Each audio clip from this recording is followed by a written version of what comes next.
Right, we're coming up for another episode of Carney's Conversations. We've got Luciano that's joining us this week. Luciano is one of our members of staff. He's also runs Easysundayzzz, which is a catering project. So he should have some interesting points of view to tell people. Just waiting for him to join us. He's coming through now. Right, should be with us any minute.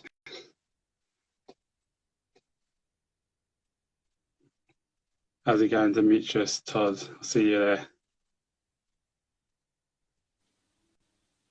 Yeah, George. How's it going, Beach? All right? Not bad. How's my reception? Is it all right? Yeah, all good so far. All good so far. Down at the reliable Carneys. Oh, isn't cool? Let's see if it lasts the whole session. Right, for everybody who's joining us. So Luciano's one of our members of staff. Works with our young people. Also he's our resident chef as well. And Luch also runs his own business called Easysundayzzz, which is catering. So I'm sure we'll get onto that. But before we do, Luch, can you just give us a quick sort of background into yourself, into your upbringing, and what was life like for you as a child and growing up? All right. So as a child, I was born and raised in South London. Originally from Battersea, Surrey Lane, and then I moved on to the borough of Croydon. I went primary school in Thornton Heath, so very familiar with the area. Both quite familiar with Battersea and that side of town. I lost my father due to violence when I was 7, so that really affected me growing up and stuff. And yeah, I guess I think school generally was quite a hard time for me. I think secondary school particularly.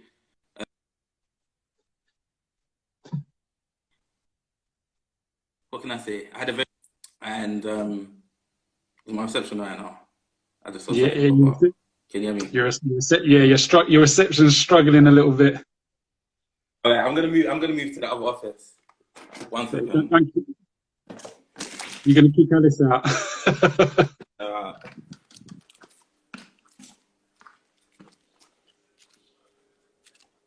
Sorry, can you not can we stop, please? We're giving you a quick Stop, officers. Oh no. Can you stop? we're giving you a quick tour of Carney's, everyone. Bro, well done, George.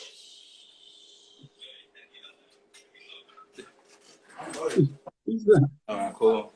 Fatch. Ah, Can already see you, bro. Fat will be on here soon as well. Yeah, I know. George, I was outside talking and Luch came by and I thought, let me pop in and be a part of his journey on Carney's Community Talks. And then I realised that I don't even like Luch, and now I'm going. Bye. You're not eating me again. I'm joking. No. So that was Fat. He'll be doing his own Carney's Conversations in a couple of weeks' time with us. So you're on your own again now, Luch?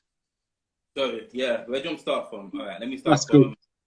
So you were talking about school. You were saying school wasn't the easiest thing to deal with. No, it wasn't really the easiest thing to deal with. Primary school, generally, I remember there was probably 2 or 3 teachers that were very, very supportive, especially with the loss of my father. But then I remember equally there was a teacher there and she was very unsupportive. I remember being upset one day. And I don't know, for whatever reasons, she had known I was upset. And she had asked why, and I basically explained I was upset because of my dad, and obviously I was thinking a lot. And her response to that was, "Oh, so what? Everyone dies at some point. Yeah, so what if your dad's dead? Everyone dies." So for me, Wow. at the time I was about 9, taking that, it was just like, okay. And I kind of had a lot of aggression in my heart towards her. So yeah, it did really make me feel a type of way. So yeah, moving on from there. Primary school was alright. Secondary school, I went to 3 secondary schools. The first one I was there from 7 to 9. It was an all-boys school. So I think I settled in there alright. I think a lot of people wanted to try me. Very challenging. I was always tall. And I remember going into year 7, I was about 6 foot. So I had all the year 11s being like, oh, he's a ringer. Ringer basically is when you look like, yeah, you're older than your age and you pretend to be younger, whatever else. So I'd always, if I'd be like, oh, you're a ringer, whatever else. I remember even there was an incident where I had a few guys from year 10 watch me in Croydon. And for me, I just was like, with my school, every year had different colour ties. So it's like, it's not like you didn't know I was in year 7. I think I had my little girlfriend from another school at the time, and they was probably just thinking, oh, what's he doing? He got to our school, and just wanted to find a reason. So I've always very much been that person to keep myself to myself. I've always been, anyone that's gone to my school, college, even work, I'm very much to myself. I would say working at Carney's is probably the most sociable I've been, and I think that's because of the job role. But yeah, school's a bit tough. I remember moving. Can I just ask a quick question? So, obviously, you spoke about losing your dad to violence at a young age. Did you ever get any support around that? Because that's a traumatic. That must have been a traumatic experience. Okay, so I did. You know, I did actually have support. My mum, she was very, very supportive. So besides my mum's support, she had taken me to counselling with NSPCC. So I remember I think it was like Wednesday or Thursday at like 1 o'clock, I'd have an hour session with a lady called Ronnie. I actually remember her name. She probably doesn't even remember me. But for me, that was, the support I got from her was priceless. Like I remember even, we had sessions and it was like, she was just trying to find different ways of me expressing myself because I didn't really say much. So even there was an exercise where, say we was doing art, but she was like, oh, if I want to throw stuff around the room to express myself, then do that. And I guess, thinking about it now, that's kind of equivalent to Carney's and boxing. It's like any aggression that you've got inside of you or any anger you can't release, that's the time to punch a bag, or that's the time to, you know. So yeah, I did have support. Okay, that's good. But yeah, it was something that was very hard to deal with. All of my family, funny enough, lived on Surrey Lane. So that's both my parents, both my grandmothers. So after my dad had died and I had like moved to Croydon, I always had a grandma that lived on Surrey Lane, so I was always back and forth. And a lot of people would know me and I wouldn't know them, so they'll be like, oh, you're blah blah son, and I'll be like, you're you. But generally, my parents were quite known, so it's like in the community, I'd come back and they'll be like, oh yeah, that's Thingy's son or whatever else. So yeah, it's always kind of had, I could go Surrey Lane now, and even though there's none of my family on that estate, but it's guaranteed I could go there and there'll be still people to recognize me, or I recognize people from growing up, and it's kind of just, I've always felt comfortable.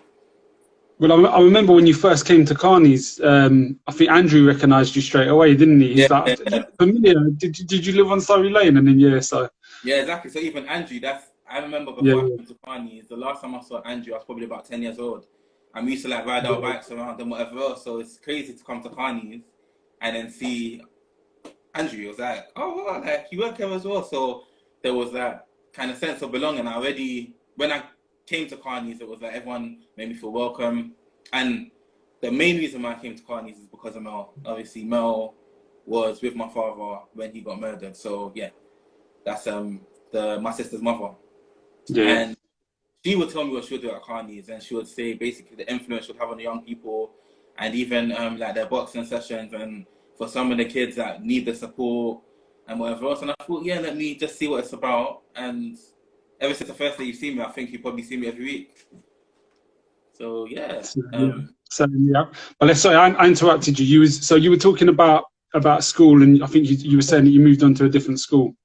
So I moved on to a different school. I didn't really settle well in that school. I had got into problems. And this is another thing as well, because, I don't know, being a young black boy, I was always kind of just painted with that box, like, you're a young black boy, you're in gangs, you're this, you're that. Whereas I was very much different. I was very much like my own. I've always kind of been a lone soldier. So I was never gang affiliated. Yeah, I knew a lot of people that wasn't gangs, and I knew like I've known. Yeah, I would know a lot of people, but I'd always make a point of duty to kind of keep myself to myself. I've never really been into mix-up, and my mum, from a very young age, has said friends all the time isn't a solution, because when you grow up, you'll realise that, you know, there's probably only a handful of friends.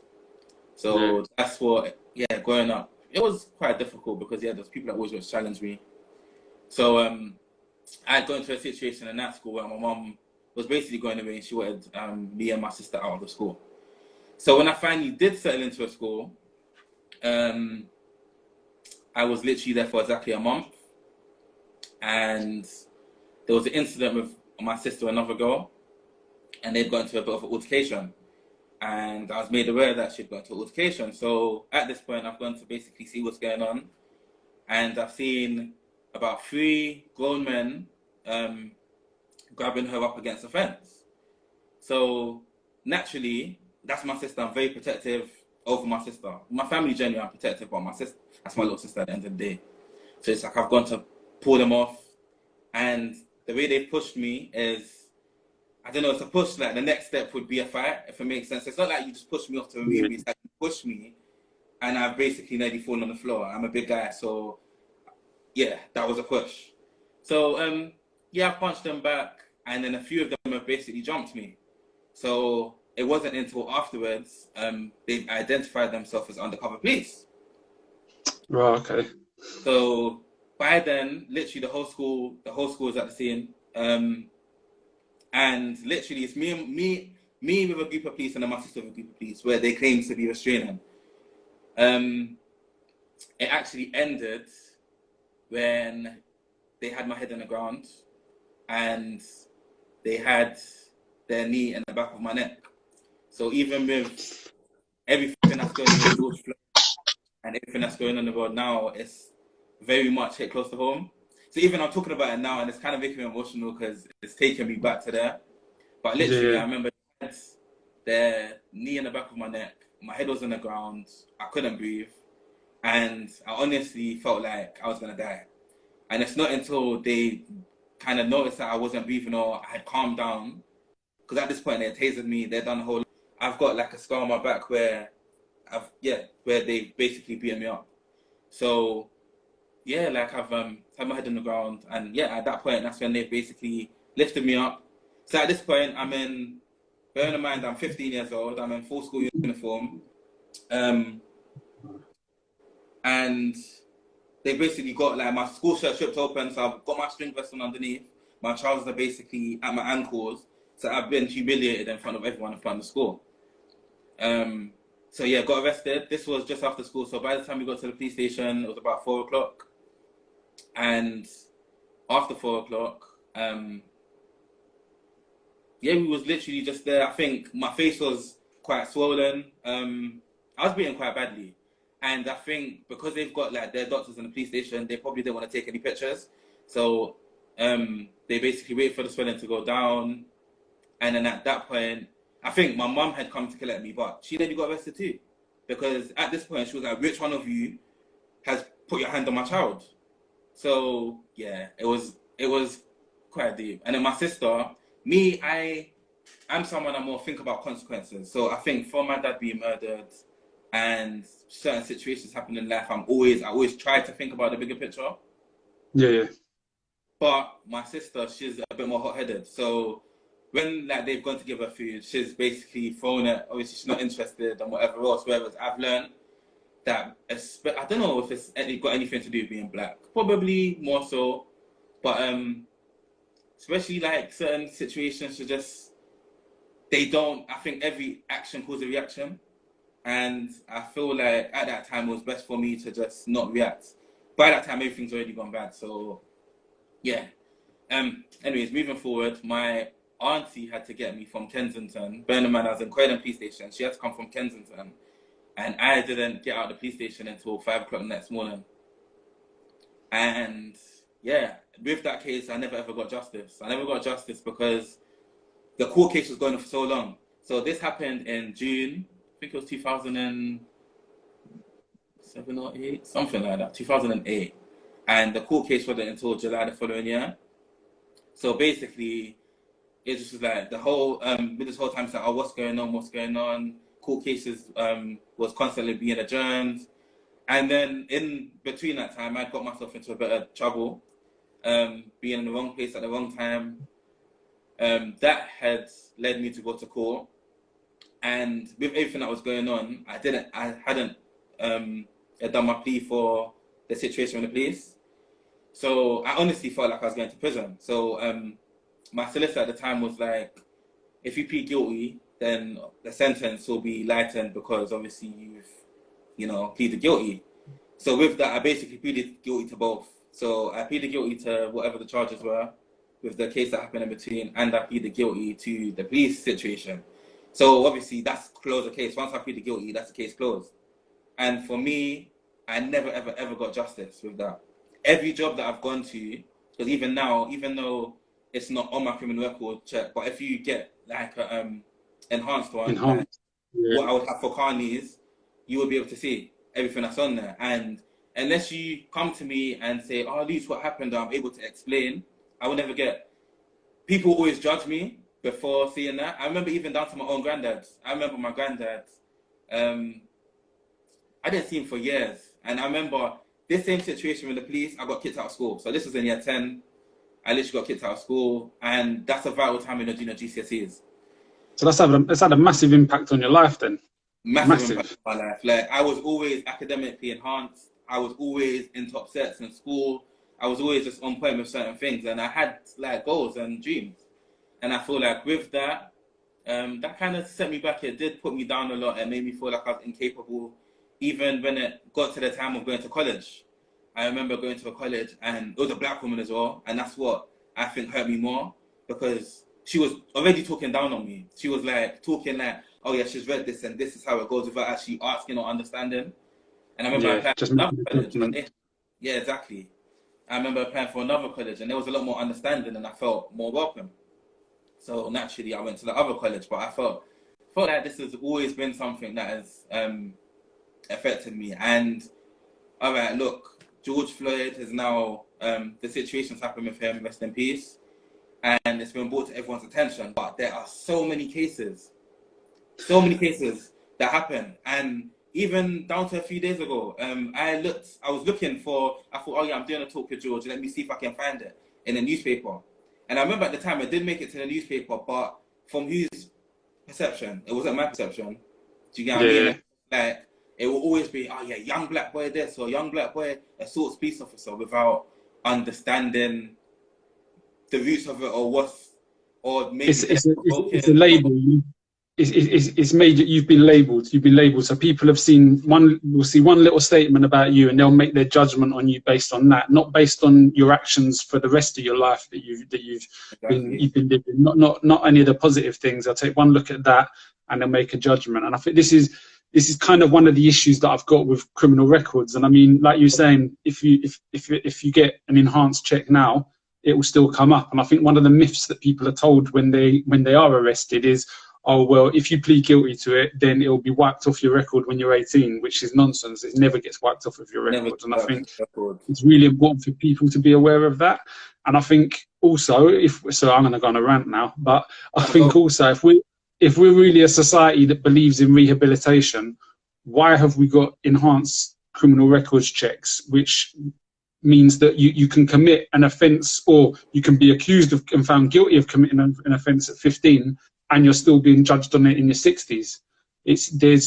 We've got to change the system where we're not creating more and more barriers to people getting into employment, because that criminal record is a big barrier to employment. A lot of people, they'll look at one CV, look at another, see that you might have a criminal record, and say, oh, I'm not going to take a risk with that. I'm going to go for the person who's not got a criminal record, which could be because of the fact that they've never been caught. It could be because of the fact that they've not been stopped or targeted by the police because of the way they look, because of the colour of their skin, and yet you're being judged differently to them because you've got this record, which isn't right. So yeah, literally. And the worst thing is, I agree 100% with what you just said. The worst thing is, you could have two applicants for a job, and one of them might not have a criminal record. One of them might, and the one that's got the criminal record is probably even more likely to work harder to strive because of what they've been through, or because of, do you get what I mean? So yeah, no, it is unfair, and it's like it's like, okay, you don't get a chance. It's like, all right, unless, as I said, you come across someone that's willing to hear you, which a lot of the time, and a lot of these big establishments are not willing to hear you. Do you get what I mean? And it's just like, yeah, it's crazy. So yeah. Yeah. So the whole George Floyd incident must have brought up a whole load. Well, it brought up a whole load of feelings for lots and lots of people. So, but for you, it must have, especially having experienced it yourself. Yeah, no, definitely, yeah, it did.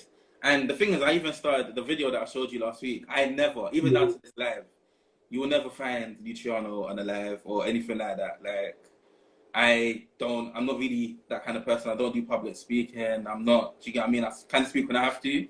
But I feel like it's necessary, especially in this case. I feel like, I don't know, my story could reach out to someone else that's maybe gone through a similar thing. Or, I don't know, if something was to arise, they kind of know their rights, or they know kind of how to deal with the situation. Because when you're being dealt with in that way, how do you deal with the situation?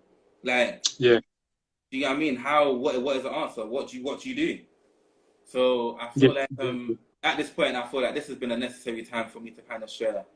And I think rather than talk about all negatives, because we've spoken about quite negative things, but yeah, just talking about how, do you know what? Negativity doesn't have to determine your life or determine where you're going. Literally, I feel like it can be the root of something great. I feel like some of the things I've experienced has kind of made me want to not be that stereotypical black guy, or want to, you know, even going to jobs. I remember my first. All right, so let's go start my first job. My first job was Sainsbury's.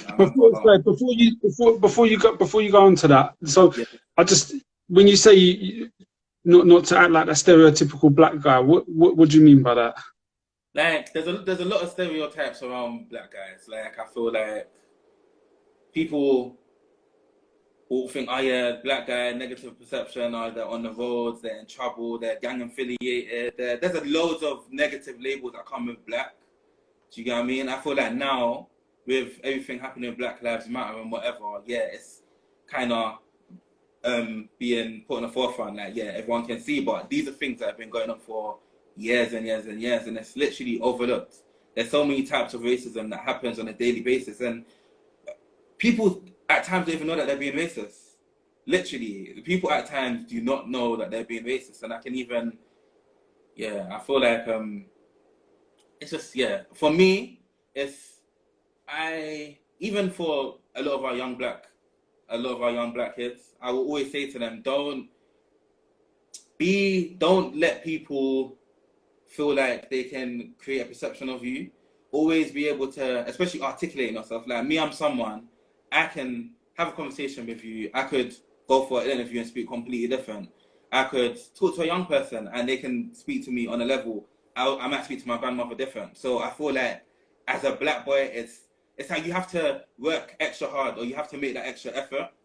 But I feel like it's important to a lot of people. They'll be like, oh, well, I didn't expect him to be so well-spoken, or someone might see me how I'm just now and think, oh yeah, he's in this clique, or he's from this estate, or they create that perception. So I just feel like it's just important for people just carry themselves in a way where from the outside they can't be drawn a certain way. I mean, the reason I stopped you and brought you back to that is just because you kind of just moved over that very quick. So you're like, oh, just stereotypical black boy, But I think so for you and for I imagine a lot of black people, it's that is the norm, and so you do just kind of brush over it. But for white people of other ethnicities, that's not the norm for them. And I think this is one of the messages that I think Black Lives Matter is really trying to get out there and express, which is that yes, what's happened to George Floyd is terrible, but actually there's loads of other really negative stuff and really negative opinions and views and thoughts that people might have, especially of black males, that black males are having to deal with on a daily basis, and it is just the norm.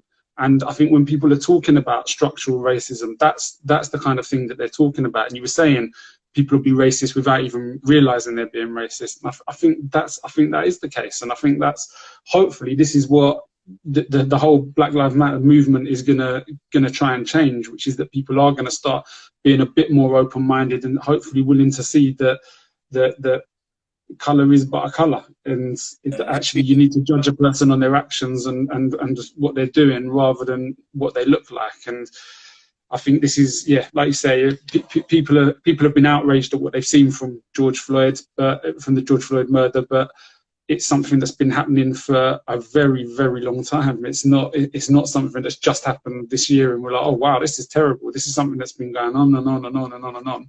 And this is just the tip of the iceberg. There's a whole load of other issues that black people are having to face up to and having to deal with, which is not easy, and yeah, it doesn't create for a equal society. Yeah, no, 100%. I feel like nowadays, because how much cases happen and how much actually make news. Do you get what I mean? Exactly. How much situations happen with police and stuff and it doesn't make news. And I feel like it's hard to trust like the system, because I mean, a case like what's happened with me would make me never, even if I was in a situation where, oh my gosh, you should call the police, I wouldn't call the police. I would rather just suffer in my situation because of my experience with them. And there's a lot of people that's out there, and I would never encourage anyone to be like, oh yeah, forget the police or whatever. I would always say, okay, well, your experience, I've had mine, and I will never try to like kind of force my views or opinions on anyone, but this is why I feel this way. And I've got history to explain why I feel this way. Even now, I will have a shower and I see a scar on my back because of that situation. So it's kind of hard to not think about or not. Yeah. And I mean, we've got this. I'm seeing Real Ebony Queen coming up with some comments saying that these things happen all the time and that people are just focusing on this because of lockdown. And I do think, I mean, we know these things happen all the time, and I do think that there's a real big focus on it because of lockdown, and people have got nothing else really to focus on. But I also see it as a massive opportunity, and I think it's down to everyone in society to really ensure that this is a topic that's carried on with, that we're not just like, as soon as people are allowed out again and allowed in bars, in pubs, in clubs, sports clubs, okay, we forget about it and we wait until another 30 years like we did from Rodney King. But I think it's down to us as a community, as a society, to make sure that we don't allow that to happen, and that we try and push this movement forward as much as we possibly can, and we don't let people ruin it. I mean, I saw some clips of Tommy Robinson talking about going down to the next load of protests and essentially instigating violence. And the purpose of him doing that is because he wants to try and portray black people as thugs. So he's going to try and wind them up and dig at them until he can get some sort of reaction out of them, which is why we're kind of pleading with the young people we're working with not to go down there and feed into what he's trying to do, because this is a real issue and a real movement that needs to be kept going until it's resolved. And when lockdown's over, we need to keep pushing, because it's not an issue that's going to be fixed in the next year. It's an issue that in reality is probably going to take generations until we can create some true equality. But it's down to all of us to make sure that we do stay focused on it, and we do keep highlighting when these incidents do occur and we challenge it. 100%. I think even knowing your rights, like as a young person, a lot of them don't know that, okay, if they are being stopped and searched, that they can take their badge number or ask for a slip and stuff like that. So police will take advantage where they can. And I feel like for a lot of people, it's not fair, because I've been stopped for just walking on the road, and why am I being stopped? Oh, you fit a description. What description do I fit? Okay, I'm a young black boy. I'm wearing a hoodie. So I automatically fit a description. That's not fair. Because half the time there's probably not even a description, you're just looking for someone's trouble. And I feel like if they want to be trusted, there has to be a balance. Do you get what I mean? I feel like the system, it's just a system thing. And I feel like, as you said, it might take a very, very long time for things to change, but it is going to have to change at some point. And I feel like everyone, this is happening because of lockdown, but I feel like people need to remember that Black Lives Matter, because I remember it was several years ago now that there was another protest with black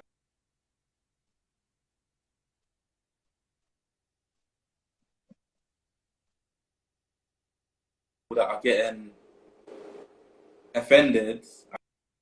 I don't know. The screen seems to be loading. I don't know if it was you cut off for a minute, but I think you're back with us.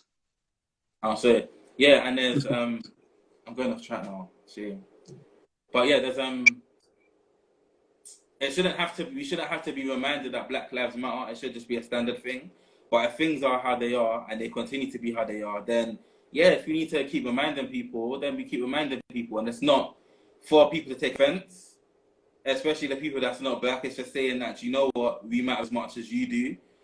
A lot of people's like, oh yeah, well, Black lives matter, all lives matter. But yeah, okay, we didn't say all lives matter. It's just about understanding what happens in the Black community and why certain things may be harder, or why the struggle might be more, or just having some reasoning. That's all. And I think one of the benefits of social media is that you get a lot of memes going around and photos and explanations, breaking things down to people. And one of the ones that I found useful was someone was saying that the argument of why they say Black Lives Matter rather than all lives matter is, the example they gave was, right, if you're in your neighborhood on your street and the neighbor over the road's house is on fire, you go and knock on your next door neighbor's hand. Oh, our neighbor's house is on fire. Quick, get some water and let's go and put the fire out. And then that neighbor says, well, hold on, what about my house? So your house isn't on fire. Yeah, but my house matters.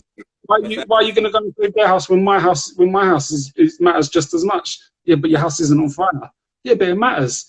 And that for me, I think that's the thing that really sort of brought that home with me.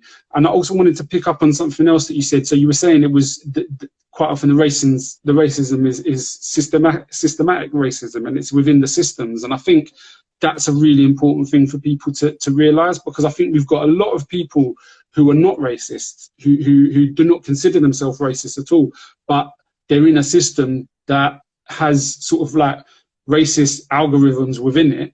And those are the things that need to be changed. And so when people talk about things like the police, whether there's racism within the police, and they say, well, hold on, there's loads of Black police officers, they're not racist. Okay, they might not be racist, but they're in the police system, which does need changing, because there is some systemic racism within that police organization. So it's deeper than just looking at individuals. It's looking at the actual systems that we've got in place and how they are stereotyping against certain groups of people. Yeah, 100%, definitely. And that's systematic racism. There's so many different types of racism. Yeah. I don't know if I asked you the other day, but I was like, is there such thing as banter racism? Where people actually feel like they're being funny. They don't actually, I don't think they mean to be offensive, but they're being racist when they're doing it. And yeah, I've had that experience a couple times, especially working, where it's just like, do you even know that you're being racist now?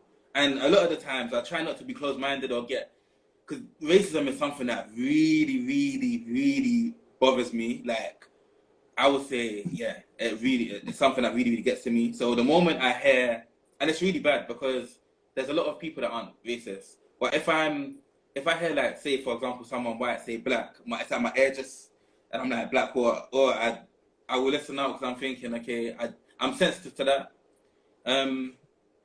For a period of time, I lived in quite a racist area. I used to live in New Addington, and there was some racism there. I experienced racism with someone basically calling me a Black nigger, and yeah, I didn't really. It led into a fight, and then there was drunk. But every time there was drunk, there was racist. Or wait, George, can you still hear me? Yeah, I can hear. Okay, yeah. It's like every time there was drunk, there was racist. So I remember even when they were sober, and then my friends said, oh, they want to fight. And I was like, oh, this is long. I'm not here for that. But I remember I met up with them, and I was like, oh, I'm so sorry. I've got Black friends, blah, blah, blah. And then next minute, again, you're calling me a nigger. And I'm just like, you know, even him, I'm just like, all right, you're racist when you're drunk. You must be racist. It's what, when you have a bit of alcohol, that's when the racism comes out. That doesn't make sense. Also, I remember... Alright, so Sainsbury's, I remember one time my friend was going through a lot. I was basically doing my job, but at the same time, I was being supportive of her. I was giving her advice. She was basically crying. She had a situation with her partner, and it was quite a deep situation. So I'm advising her that I'm trying to help her out. Next minute, my manager's called me in. I've got a disciplinary. These times I was there for probably a few months, but I was like one of their top employees. And it's like, okay, I've got a disciplinary for something that I didn't need to get a disciplinary for. But the same person that gave me a disciplinary, 2 years later, they got done and they got imprisoned for fraud. So it's just like, come on. My following job after that, I remember I was a bus driver. So I started being a bus driver when I was 20. So yeah, I was the youngest in the garage. And I remember there's a lot of old people that work there, and there are a lot of old white men that work there too.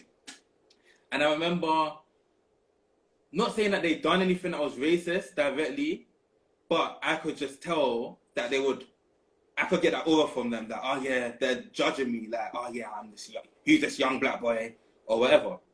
Like, he's this young black boy, and they've already got their perception. Even my manager at the time, he used to call me Will Smith.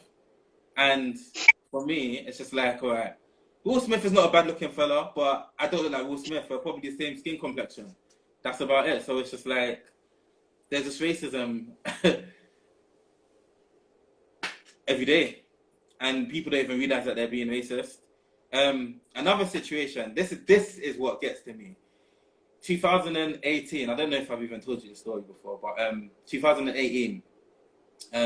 So yeah, I'm an Uber driver as well. So 2018 New Year's must have been about 1 a.m.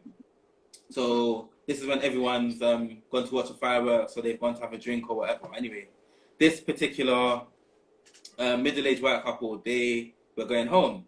So I picked them up on King's Road. So King's Road, for those of you that don't know, it's in Chelsea. And where was home? I think home was Baker Street or something like that. So you know that there are people that they've got money. Mm-hmm.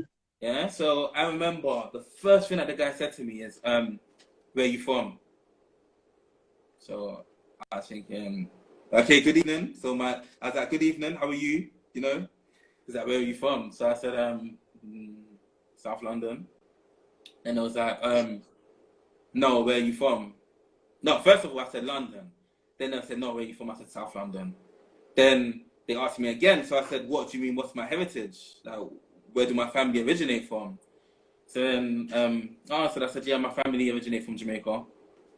Cool. He's like, oh, I know a lot of Jamaicans. Well, I know a few Jamaicans. Most of them are in prison. So I was like, haha, so funny. Like, kind of left it. So then me not being closed-minded, I'm like, continue conversation. And then I've like said, so have you been to the Caribbean before? And I think this is when the wife had answered at the time. So the wife started speaking. So she was like, yeah, we've been to the Caribbean. We went to Barbados. So I was like, okay, cool. Usually white people, if it's any island in the Caribbean that white people love, it's Barbados. Yeah, because, yeah.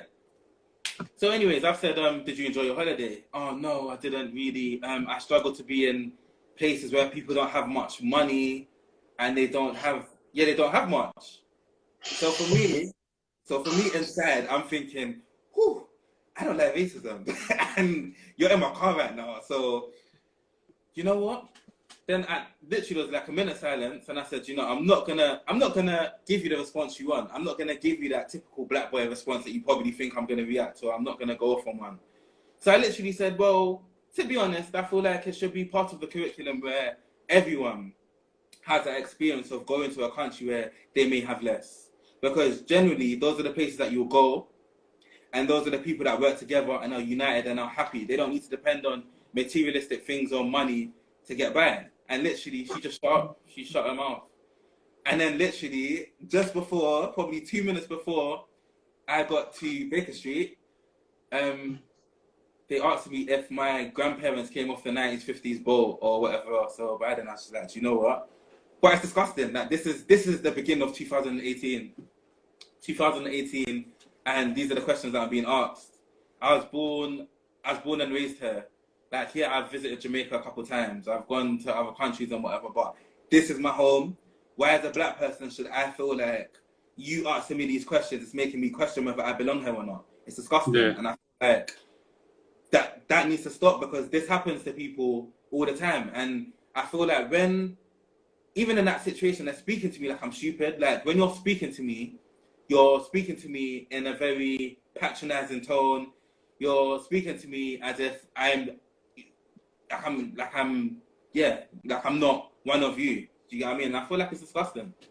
But as I said, even me responding to them like that, after the journey, yeah, it did upset me a bit. But I thought, you know what? I needed to respond in that way. So you're going to go home now and you're going to think about what I said. Exactly. You're going to think about how you will deal with that situation again. So that's going back to what I say about knowing as young black men or even black females, knowing how to conduct yourself, knowing how to be able to put your words together, and knowing how to, do you get what I'm saying, adapt. It's so important. Well, this, in my opinion, this is why white America found Martin Luther King so dangerous, and eventually led to his assassination, because of the way he carried himself and the way he communicated. He didn't behave in any sort of way where they could criticize him, whether they could challenge him over what he was doing. He came with logical, educated, sensible responses and arguments around why racism is there and why it shouldn't be there.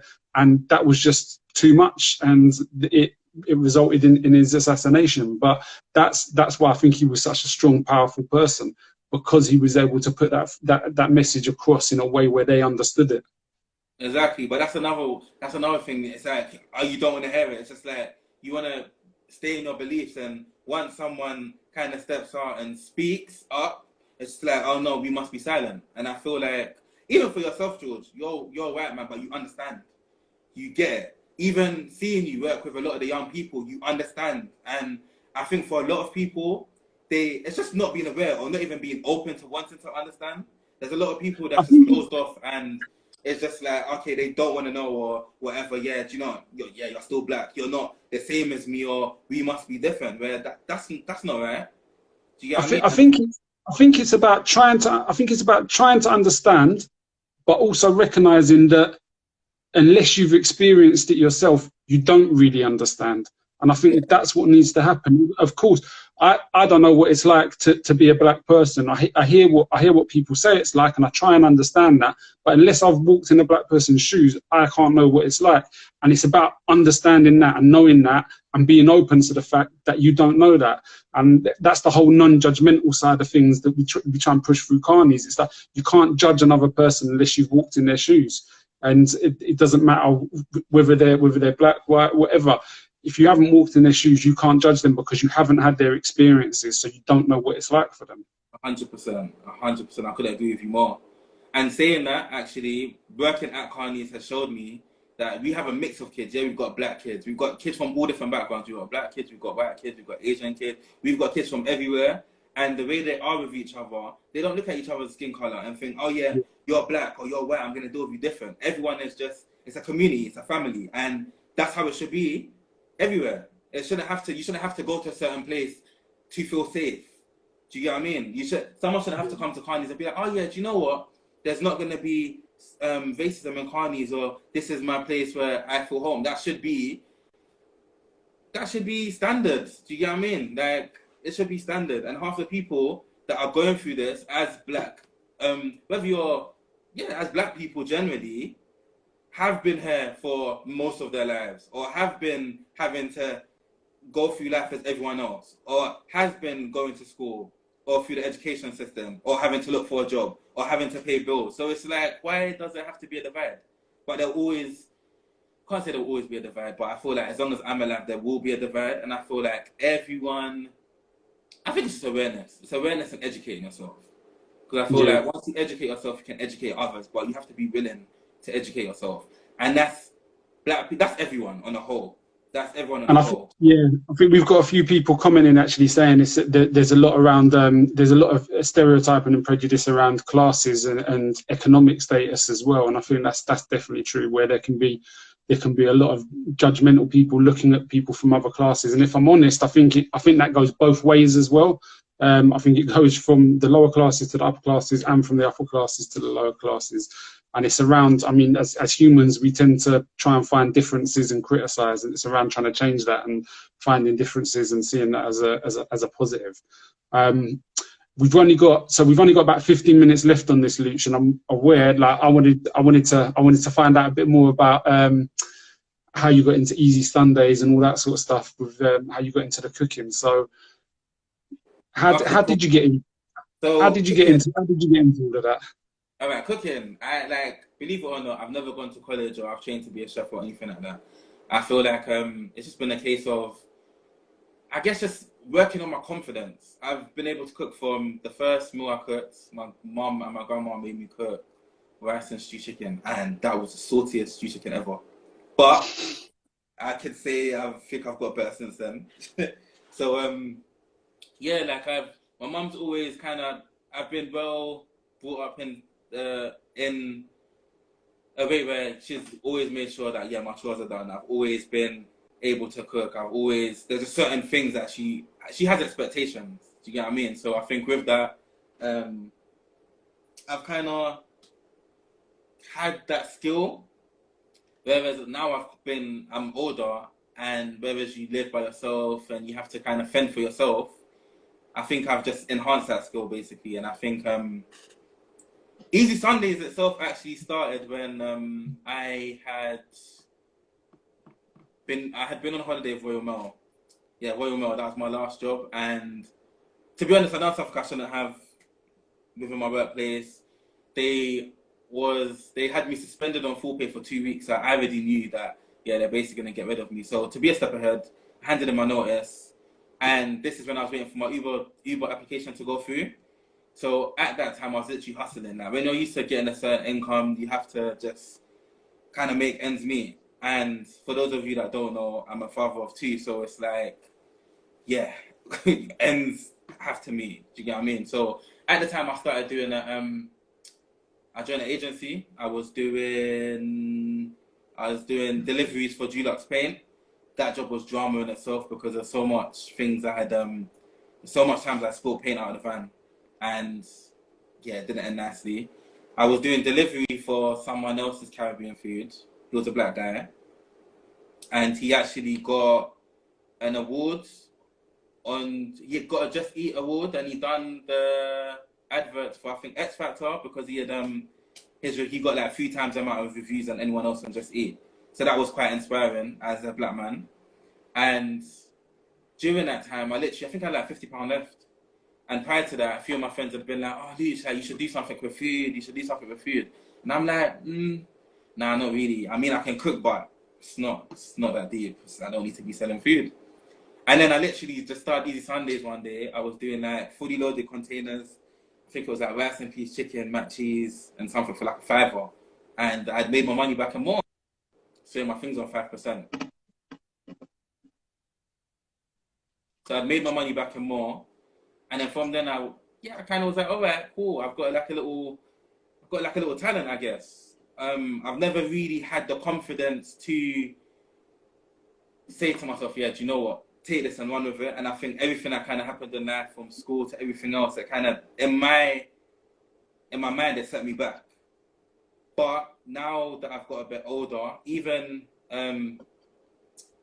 getting to the age I am, my dad didn't make it to 28. And for me, that's a massive achievement. So I feel like I have to use this time on earth now to be as productive as I can, and to just do what I can to help the young people, do what I can to help myself. And I think that's just kind of what's driven me. So Easysundayzzz has been kind of like in the background for the last couple of years, but I feel like since last year is what's really driven me. Like without going into too much, I went into a business with 2 friends. It didn't really work out. At the same time, I was in Carney's, and I just saw it as, do you know what? Me sacrificing Carney's isn't optional. So let me stick at Carney's and just see what happens. And there was an opportunity for funding I went for. They liked my idea. Obviously, because of the whole coronavirus, everything's been paused. But since I've been at Carney's and I've been doing what I'm doing, I've come across people. I've cooked for Sadiq Khan. I've catered for Marsha, Wandsworth MP. And I guess I've come across a few people. I've cooked for Stormzy, and I feel like I've come across people that I wouldn't have come across if I didn't if I didn't stick with Carney's, basically. So I feel like Easysundayzzz has kind of rooted from just me kind of just building, I would say it's me building my confidence, as well as me trying to build up other people as well, because I think it's definitely about building up other people. I mean, so for people to know, Luch does Easysundayzzz, but he also cooks for probably about 60 or 70 kids each Monday and each Wednesday down at Carney's, where they all get free food. And I think for those young people to see a black male doing so well and providing for them, but also running his own business and being a businessman, that's inspiration, and that's showing, that's you role modeling. And you don't know how many people have seen that and are thinking, right, let me step up.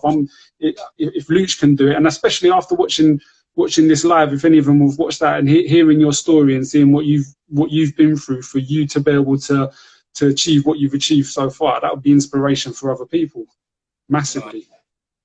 Oh, thank you. No, I do appreciate that.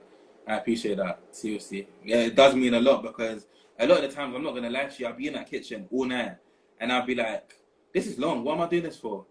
And it's honestly people that give me encouraging words, like yourself, or other people that even receive my food, or the people that will constantly support my business, or even friends. Like, this has shown me a lot about my friends. I'm not saying that all my friends have to come and buy my food, but there's colleagues that I work with, or just people that support me, and I'm like, it means a lot. It means so much, because with that, even with this COVID-19, obviously I haven't been able to do the sessions on Monday and Wednesday, but I've still been able to give back to the community, and that means a lot to me. Even so, you was probably going to get onto that question, but I see that I've got 4% and we've got 8 minutes left, so I'm trying to wrap it up.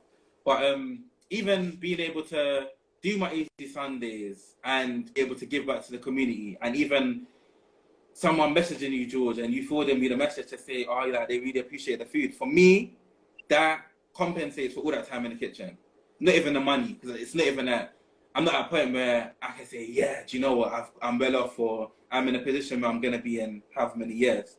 I'm just like starting back off, and I feel like, for me, that's what inspires me, that's what keeps me going, that's what motivates me. And yeah, man, I feel like Carney's has had a big impact on that. It's kind of just showed me, do you know what, Luce, just continue, don't give up. Like, and I think more than anything, Carney's has shown me my purpose. Because I've gone through like depression and stuff, and I feel like since being at Carney's, like, I feel like there's belonging. I feel welcome. I feel like I'm supposed to be here. I feel like, yeah, I've never been at Carney's and felt unwelcomed or felt any type of way. So yeah, even down to having this conversation, George, I will never, ever, ever be on Instagram Live and talking about my business. So I think that's the good thing, like you're saying about the young people, where they don't have those sort of stereotype views, but also they're quite open and honest. And you know, if your food's not good, they're going to tell you your food's not good. Whereas if your food's good, they're going to tell you your food's good as well. And I think the fact that most of the chicken and chip shops have gone out of business on a Monday and a Wednesday because everyone's eating your food instead of theirs shows that they value that. But more than that, it is that, like, the messages I get from people, they value the fact that you go out of your way to do stuff for them for no reason as well. So like when they get their chicken wings or their saltfish fritters and stuff that they have that we deliver on a Sunday, that's definitely a highlight to them. You know they're staying in on a Sunday so they can get that free delivery then as well. So but it makes them feel valued, and I think that's what we want to try and do with Carney's. It's not a one-way street with the support that we give the young people. The young people are giving support to us as well. Someone's just mentioned, can we talk about your cooking classes as well? That's something. I'm going to quickly say what we've been doing. Well, what you've been doing with the cooking classes. All right. So the cooking classes, I think we're on our 5th or 6th week. But basically, during this pandemic, we haven't been able to do much. So what Carney's and Easy Sundays actually do is provide the ingredients for the cooking classes. Any participants that want to be involved, we deliver all the ingredients to them, and we basically do it via Zoom. So I will teach however many that's in the class a variety of dishes. So far we've done, our first dish was curry, chicken, white rice and coleslaw. Second dish, I was feeling a bit lazy, so we done a pasta bake. Following dish, we done, I think, curry veg and rice. Dish after that, we done saltfish. What do we do? Saltfish, spring greens and butter beans. And then yesterday we done meatballs and spaghetti. So we've got a variety of dishes. And it's great because there's different people in the cooking class from different backgrounds. And essentially they're learning life skills. And I feel like that is so important. So important. And I think that confidence as well, that it's helped, like, raise the confidence. I feel like even in the classes, they do amazing. So it's something I'm definitely happy to even do after the pandemic. Yeah, we definitely need to carry that on. especially because it means I've got my kids on it, so I get my dinner cooked for me every Wednesday. Oh yeah, they're on there too. Yeah, George probably eats it all, like he does at Carney's, Yeah, but yeah. you know. Stop putting me up, Luch. But yeah, no, I think you're right. The cooking's got a massive impact on them as well, because they get it's immediate gratification. They work for an hour and then they see what they can achieve and what they make, and you can see their like the confidence booming. Like some of the young people, we send the photos around afterwards, don't we? Well, most of us send the photos around. Rory and Bob generally eat the food. Rory, yeah, Rory and Bob end up eating all the food and then sending an empty plate around. But we send the food around, and you can see that they feel proud of what they've created and what they've been able to make from just a small amount of ingredients. So it has a massive impact on their confidence. Yeah. No, right. So it looks like we're coming to an end of our hour, Luch. Was there anything else that you wanted to say? No, I just want to say, like, especially to the young people, black people, I just feel like just maybe believe in yourself a bit more. I've never always believed in myself, and it's only because of circumstances and life, which sometimes will be the case, will strive you to believe in yourself. But anything that you want to do, you're capable, no matter your skin color.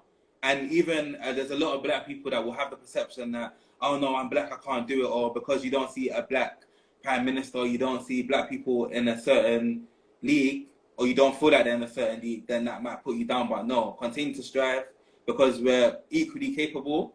And I feel like with how everything's going on, there's going to be a change in the future. So keep going, keep doing what you're doing, believe in yourselves. And black people need to work together and stop fighting each other. This ends beef and all of this needs to stop. Can't you see that there's already a divide that's going on in the world? So something needs to change. Do you get what I mean? And I feel like the children are our future. So we as adults need to lead by example. And yeah, that's that. That's all I really got to say. Definitely. Thank you very much, Luch. This is a great conversation. Thank Very you, good. George. Learn a lot about you as well that I didn't know, so I appreciate it. And we're getting loads of positive comments as well. So thank you very much. And if everyone make sure you... If you don't follow Carney's community, they do so much. It's worth following 100%. So follow Carney's, get the word out there. They have conversations. And if you like food, on Thursday, so tune in for the next Carney's conversation. And if you like food, follow Easysundayzzz. Yeah, that's the best way to get it. Follow Easysundayzzz. Follow Easysundayzzz. That's the standard. Easysundayzzz are 3 Zs. All right. I'll speak to you soon. All right. Cheers, mate. Bye. All right. Cheers, George. Have a good evening, everyone. Cheers.